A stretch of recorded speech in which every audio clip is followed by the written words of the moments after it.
is a pleasure to be with you all today. I'd like to say congratulations to the graduates. I don't remember who my graduation speaker was. I was just so overcome by what I had accomplished. But I'm hoping to leave you with something that kind of moves you and stirs you. And if I just leave you with something that even changes the way you do something in the near future, I will have accomplished my goal. I consider myself a fairly religious person, and I think in the honor of the Black church, I want to relieve your nerves because this is not going to be long. But I do also want to believe in the history of the Black church. It will be something that's moving to your mind and hopefully to your soul. I want to share with you a little bit about where I'm coming from because I think we're going to talk about something I call the Four Commandments, and I mean no respect to Jesus Christ. Just in terms of some things that I think you can take away from my own life and the things that I've experienced myself. All of that stuff that Dr. Williams talked about sounds very fancy, but I was a poor kid growing up in Cleveland. I grew up in a house with 5 other people the size of my current garage, right? And the real thing is I think my parents instilled in me that your standard is the standard. Mike Tomlin always says the standard is the standard, right? And your standard is really the standard. Now I'm going to date myself because back in the 80s when we were in elementary school, we used to do something called the presidential fitness competition, right? And one of the parts of that was to do the flexed arm hang. It's kind of like a pull-up. If any of you all are athletes, you know what a pull-up is.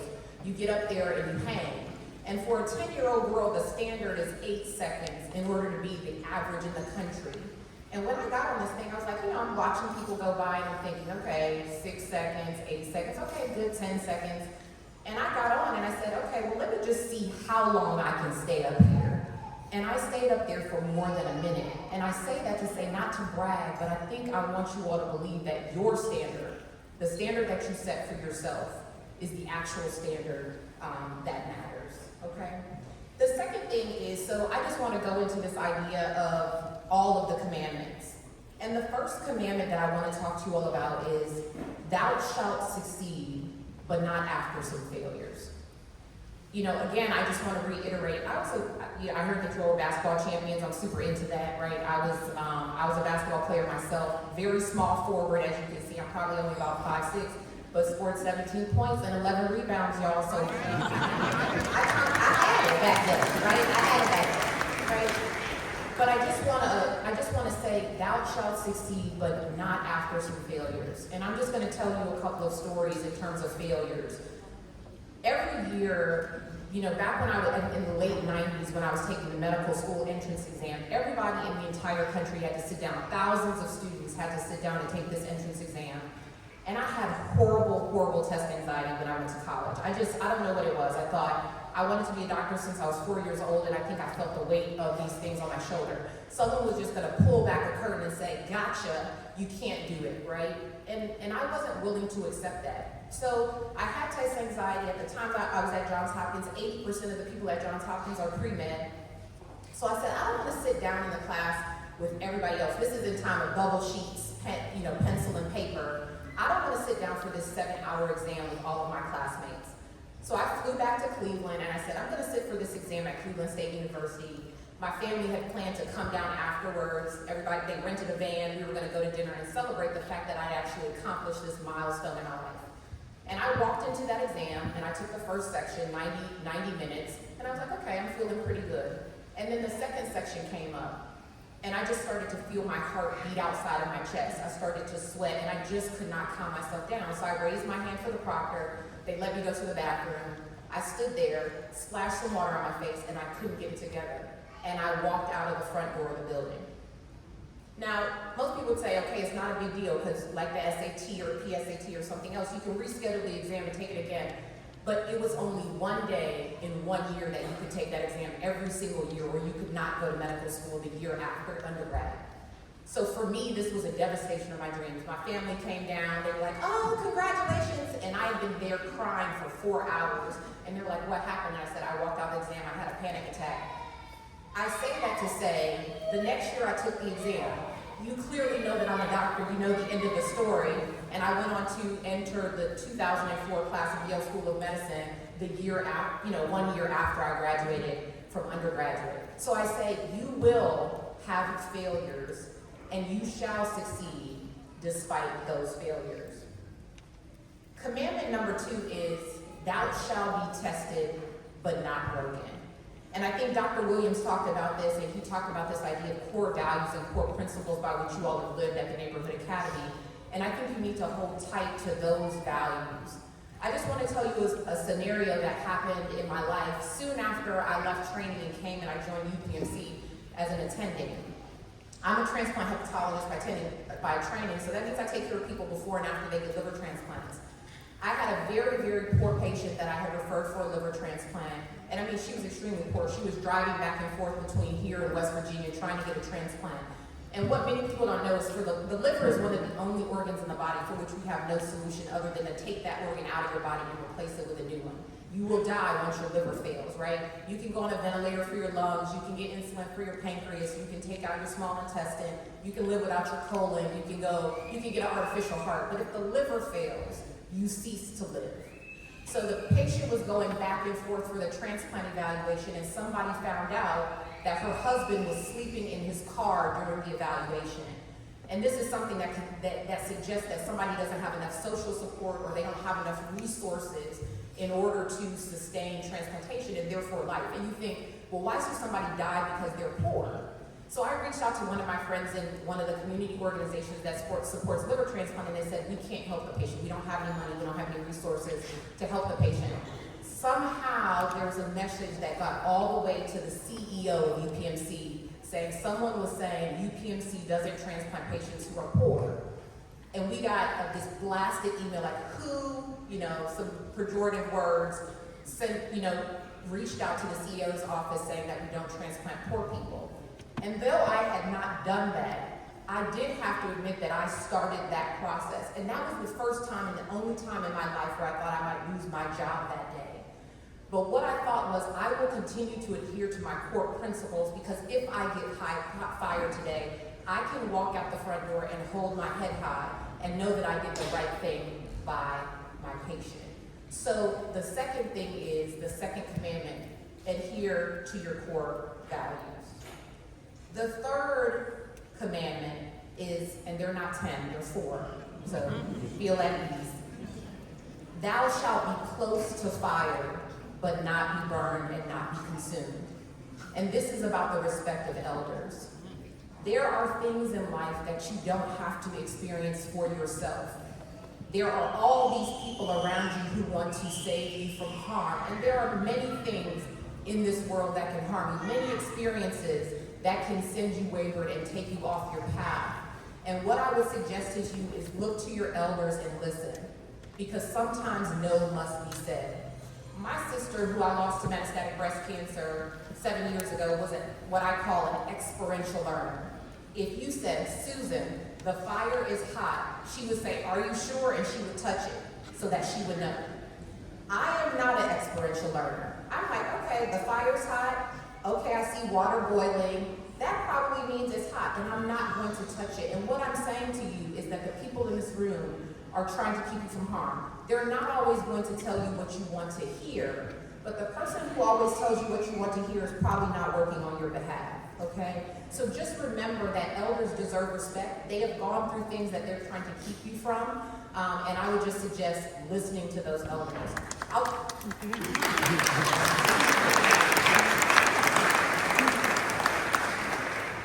you one other story that really brings this idea home. If it's not clear, my Jamaican parents were fairly strict, and I was one of 3 girls, and my mother said, there are no sleepovers. We do not sleep at other people's houses. We don't do that. That's not a thing for us. And I was just kind of like, that's crazy. Why do we do that? That's not, I don't understand. And I was very, very upset by this, because I just kind of felt my parents were over the top. Like, why? All of these things are unnecessary. We don't need to be kept to these rules. Why are you so strict?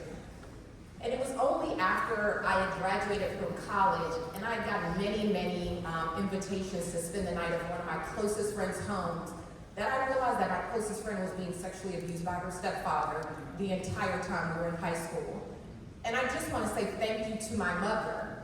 Thank you to my elders for saving me from the trauma of those things in life. And I don't say that to shudder anybody, but just to say, again, there are things in your life that you will encounter. And you don't know why someone is saying no or trying to stop you from those things. But those things are to keep you from harm. So it's the wisdom of the elders. The last thing that I want to say is, thou shalt live in thy own house and not the museum of thy neighbor. I don't have my cell phone up here, but that thing is dangerous. I just want to tell you all that thing can be really, really dangerous. And I have young kids. I understand the cell phone thing. I understand posting, etc. But thou shalt live in thy own home and not the museum. That is a curated life. The other day, I took my 13-year-old son to the Cavs-Knicks game. And we were there, and my son, I decided, my husband and I were like, we're gonna sit 2 rows behind them so that they can have their own fun and we're not all up on them. And there was a young lady that was right in front of me. She must have been in her 20s. I did not see her interact with the young man that she was at the game with once, but I saw her looking at the picture she had taken before the game, her alcoholic, cup that she had taken at the arena, all of those things probably 250 times while we were at the game.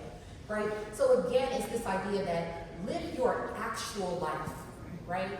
Don't let people curate a museum of their life for you and show you all the happy things that are happening, not seeing their ups and their downs, their highs and their lows, for which life has for you. Anticipate those things and know that the things that people are showing you are not always real. Remember, when you go to an art gallery, you may see 30 beautiful paintings in an art gallery for sale at a very, very high price. But there have been 3,000 failures or 300 failures before those 30 pieces of art were posted on the wall. Remember a basketball analogy. Well, Wayne Gretzky once said, right, you miss 100% of the shots you don't take, right? And that's when Gretzky was trying to basically become one of the highest scoring hockey players in all of history. But to me, a basketball analogy is also really, really important. I think everyone in this room would probably agree that Steph Curry is probably one of the most prolific shooters of all time, right? He misses nearly 6 out of 10 three-pointers that he takes, but nobody knows it. That's not on ESPN highlights, right? So again, remember, you're living your own life. You will succeed despite your failures. We're all here for you. Respect your elders who are trying to keep you from harm, and live in your own house and not the curated space of your neighbors. Congratulations to the class of 2025.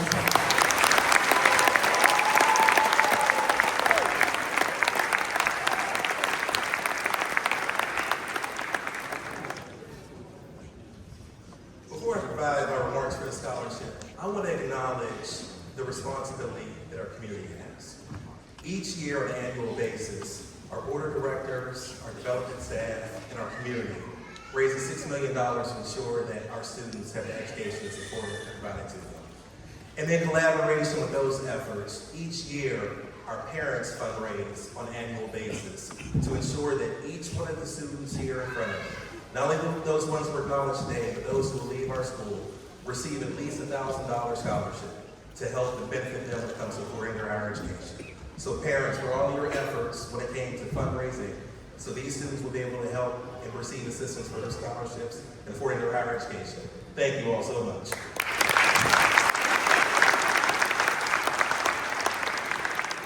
But don't clap too long, because we got to do it again next year, as we have another group of bright juniors who will be seniors who will help raise funds so they can afford their higher education as well. Thank you all so much.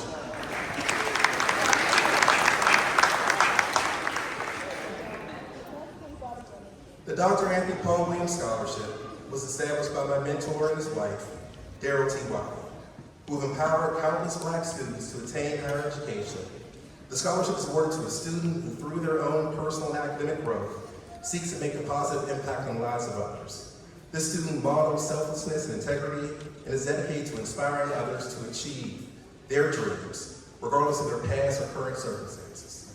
The recipient of the scholarship is a student who is not the most vocal, but exhibits quiet excellence and leads by example.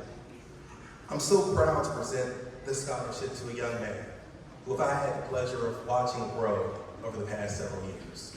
One of my first introductions to this young man was through a competition that was held in Penn Hill's Entrepreneurial School, where this individual created an application to better serve families as they need to be connected with resources that desperately are needed for their children. This young man continued to grow his leadership, through various ways of Pittsburgh youth leadership. He was an individual who was rather novice when it came to biking, but he would grow, work hard, and ensure that not only did he complete tasks in front of him, but he would ensure that other people cross the finish line as well. Through his life, he continued to grow, and through his studies and his research, he is aimed and desiring to ensure that he finds cures and different remedies to ensure that people receive medical attention they desperately need. This young man, in addition to those folks who sit in front of us, had a plethora of options to choose before him. But he chose to go to a college, a highly selective program, where he will be on the pathway to earn one day a medical degree, to pursue research to ensure that people have access to quality health care. And in his visit to this university, the UMBC Byron's program, he saw so many different similarities between where he was, being Neighborhood Academy, and where he's going. He personally connected me with the program director and said, Dr. Williams, I want to ensure that students from Neighborhood Academy have this wonderful opportunity that I had, and I want to build a pipeline from Stanton Heights down to Maryland. I could not be more proud of the recipient of the scholarship, in addition to our graduation speaker. I'm gonna call him Mr. Nate Shelton at this time.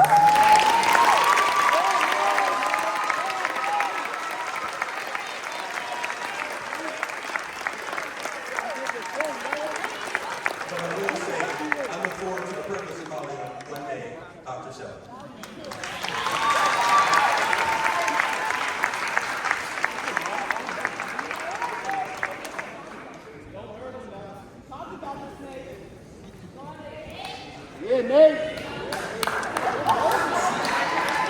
It's thick, y'all.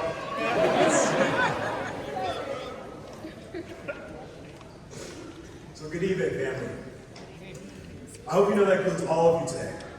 Students, friends, parents, alumni, staff, and distinguished guests. It is your support that has brought us to this moment. We thank you deeply. I'm honored to stand here today and represent the class of 2025. And on their behalf, let's just give them another round of applause. Get a lot more.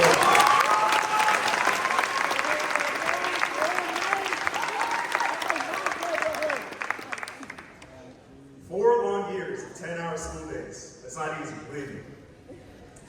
So, all right, today I'm going to keep things short and just give you all a roadmap of exactly what I'm going to talk about. First is memories. Second, the danger of living in the past. And third, transcendence. By the time I reach that last point, you'll know I'm almost done. Or mine might circle back to my first point by Mr. Harrington. I love Mr. Harrington. So starting with memories. Each one of my peers has left a lasting impression on me during my 7 years at TNA. And I would like to share a brief memory about each one of my extraordinary classmates. Beginning with the one and sincere. I don't think I can think of another dynamic to it. One minute you're bickering, and then the next you're dressing up as police officers on Halloween together. Jasmine, you're always coming through with the snacks from your locker. No matter where you were going that morning, you never came back empty-handed. Shayna, you joined us later, but you found your rhythm pretty quickly. Spanish class wouldn't be the same without you and Tiara always chatting away. Adam, we've climbed mountains together, literally and figuratively. I'm grateful we shared those struggles together, side by side. Jordan and Alexa, you two redefined friendship. And let's be honest, I don't think I could ever win an argument against you two, even when you were on the same page, even if I was right. Which most of the time I was. Amaya, I wonder if you remember when we were studying for mock trial with Mr. Dapper, the day before the competition, still trying to come up with a theme. And then somehow we won, and I also got best lawyer that day. Talk about pulling through. Junior, Cannon, Brianna, our lunch conversations were wild, trading classroom gossip like we were running a news station out there. Jalea, always asking me about what I wanted to do for my future. And then always confidently coming to the conclusion I should go into anesthesiology. But I like it, we're going towards some money, right? Jalise, getting lost in a hotel right before a mock trial competition. I still don't know how that happened, but I'm glad we just made it. Levon, man, you've always come off with something crazy like a concussion or pneumonia, but you're always back. You're always bouncing back, man. Your resilience is tremendous. And to my brothers from 6th grade, Makai, Darren, TJ, Antonio, Dominic, Shamar, and Courtney. 7 years ago, we started in those pews in the way back. And I could list 100 memories we shared together. But I think there's one that always stands out. Probably any time Mr. Jernigan has promised us something.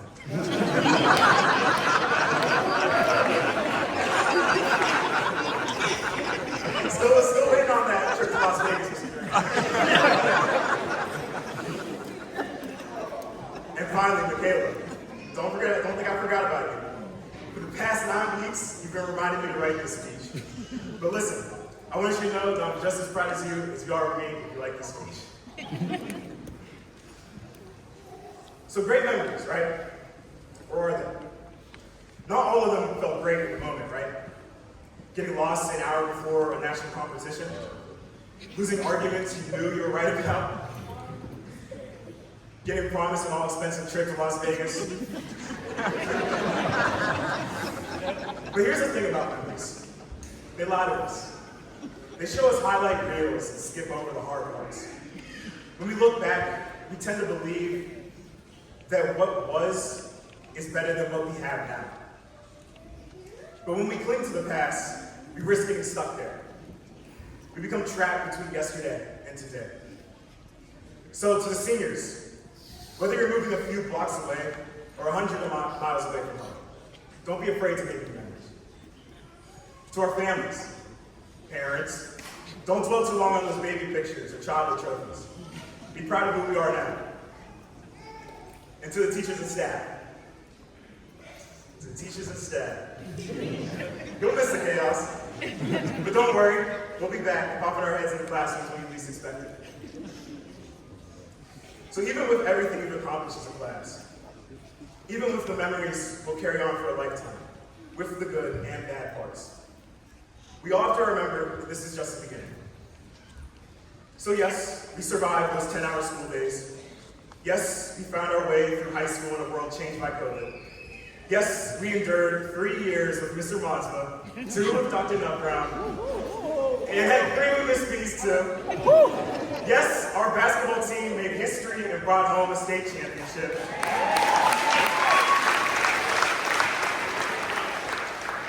Yes, we are a class of 25, and we made noise like we were 250. Yes, we are sending multiple seniors to states for track. Yes, we showed the world what a small but mighty class can do. And each of these is a victory. Each one is proof that we are more than what is expected of us. But to truly embody transcendence, one of TNA's pillars, we must do more than remember. We must elevate. We must advance. We must create. Because this isn't the final chapter of your favorite book. It is the prologue to a story of infinite pages. Thank you.